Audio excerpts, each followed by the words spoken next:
El FIAC Joventut intentarà apel·lar al factor pista per sumar la tercera victòria consecutiva del curs, que l'impulsaria a mirar la part alta de la classificació i l'allunyaria del descens directe. Jo crec que serà un partit dur, jo crec que molt igualat, espero, i que serà important estar molt concentrats i també el recolzament de la nostra gent. El Bilbao és el 8è classificat amb 11 victòries i 11 derrotes i arriba a la cita després de perdre els 2 últims partits a l'ACB, però amb la classificació per als quarts de final de l'Eurolliga a la butxaca. És un equip que juga molt físic, al límit,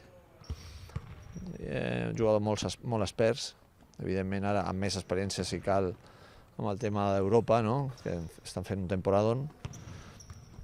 A la Lliga van fent partits molt bons, el partit de Lliga que el Madrid i algun altre, molt bo, molt interessant, amb partits que han patit més del compte.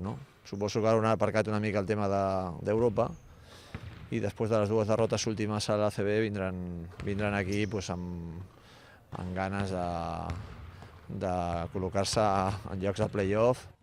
El Bilbao registra el tercer millor atac de la competició, amb una mitjana de 77 punts anotats, però en canvi té la tercera pitjor defensa, on rep 75,6 punts. Curiosament, són els mateixos punts que rep el FIAC Joventut. En aquest sentit, els vertinegres han fet un petit pas endavant i han abandonat la qualificació de pitjor defensa de la Lliga. Estem millor, en general, estem més concentrats, tenim més rotació també.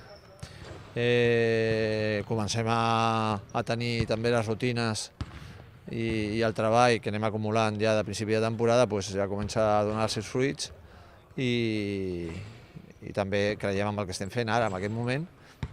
El Bilbao comptarà amb una baixa molt significativa, la de Dior Fischer, el jugador més valorat del conjunt basc.